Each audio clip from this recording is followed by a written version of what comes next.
একসময়ের গ্রামের ঐতিহ্যবাহী মাটির ঘর কালের বিবর্তনে হারিয়ে যাচ্ছে। তবে এখনও কক্সবাজারের পেকুয়া এলাকায় আমরা দেখতে পেয়েছি বেশ কিছু মাটির ঘর। ঠিক তেমন একটি মাটির ঘরে আমরা এই মুহূর্তে এসেছি। এখানে যারা আছেন তাদের সাথে আমরা একটু কথা বলবো এবং কি কি ব্যবস্থা রয়েছে এই মাটির ঘরে, কেনই বা এখন পর্যন্ত তারা এই মাটির ঘর ব্যবহার করছেন, একটু তার সাথে একটু কথা বলবো। আসসালামু আলাইকুম। ওয়ালাইকুম আসসালাম। ভালো আছেন? আলহামদুলিল্লাহ। একটু জানতে চাবো আপনার নাম কি এবং আপনার বয়সটা কিরকম? আমার নাম হলো নুরুসাবা। এই ঘরটির বয়স কত? বয়স 60-70 হয়েছে। আসলে যদি একটু বলতেন এই ঘরটা বানাতে কি কি প্রয়োজন হয়েছে? এটা হলো সব বানাইছি, দেওয়ালগুলা বানাইছি মাটি আর ওই পানি দিয়া, ওই সেমি যেরকম মারে সেরকম গড়িয়ে তারপর দেওয়ালগুলো উড়াইছি বিল্ডিংয়ের মতো, আর কিচ্ছু লাগে নাই।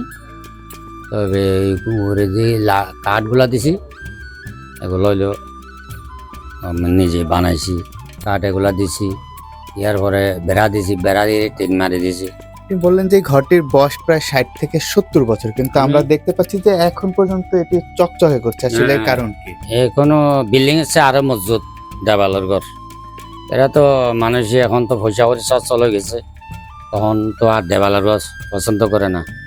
বিল্ডিংও তো সবার মন গেছে, বিল্ডিং বানাইতে আছে, আর দেওয়ালের ঘর এগুলো তো আর ভালো লাগে না।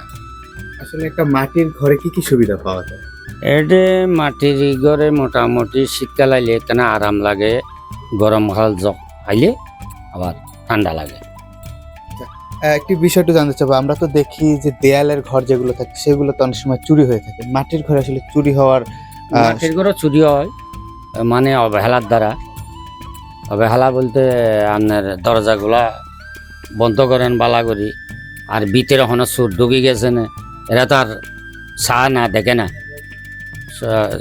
সবাই যে ঘুমায় যায়, ওই ফালং আছে না, ফালংয়ের নিচে যে সুর ঢুকে যায়, এরা তো চা না দেখে না। এই তো বাড়িঘর তো দুইবার অন্তত পক্ষে চেক করানো উচিত। ইয়ার পরে দরজা বন্ধ করো, আপনার ঘরে সুর ঢুকতে পারবে না।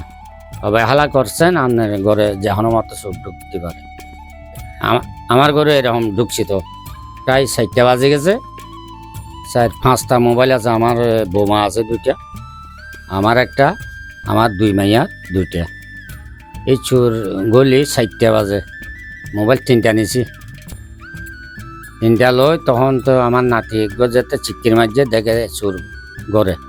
আপনার এই ঘরটি বানাতে কতদিন সময় লেগেছিল? তো একটি সময় ছিল যখন হলো কারিগররা এই কাজগুলো করতো, এখন তো কালের বিবর্তনে আপনাদের এই ঘরগুলো হারিয়ে যাচ্ছে, কাজটা হারিয়ে যাচ্ছে।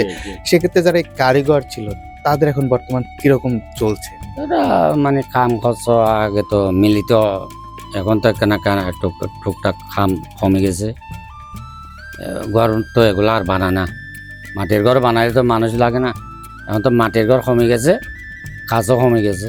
আপনি একসময় এই ঘরগুলো তৈরি করতেন, এখন বর্তমানে কি করছেন? এখন তো আমি এখানে বসে রয়েছি, আর বয়স হয়েছি বুঝছেন, আর খাম খরচতে এখন তেমন ভালো নাই, আর আমরা তো আর যেখনও কাজ করতে পারি না। আমার বয়স তখন 62-63 হয়ে গেছে। দর্শক, যদি একটু আমরা আপনাদেরকে এই ঘরটির ডিজাইনটা দেখানোর চেষ্টা করি, যে এখানে কিন্তু তাদের যে ডিজাইনগুলো রয়েছে সব কিন্তু তারা, আমরা দেখতে পাচ্ছি যে মাটির এখানে তারা একটা ল্যাম্প রাখার জন্য ব্যবস্থা করেছেন।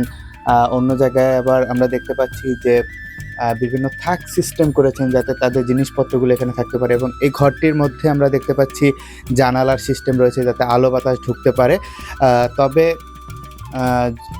যদি আমরা অন্য যে রুমগুলো রয়েছে একটু রুমগুলো আপনাদেরকে দেখানোর চেষ্টা করি, যে অনেক বড় কিন্তু এখানে বেশ কয়েকটি রুম রয়েছে এখানে, এবং তাদের পরিবারে যারা সদস্য আছেন প্রায় 60 থেকে 70 বছর ধরে কিন্তু এই ঘরটিতেই তারা অবস্থান করছেন, এবং এই 60 থেকে 70 বছর তারা এখানেই অবস্থান করছেন এবং বলছেন কালের বিবর্তনে হারিয়ে গেল তাদের যে ঐতিহ্য, সেই ঐতিহ্য কিন্তু তারা ধরে রাখছেন।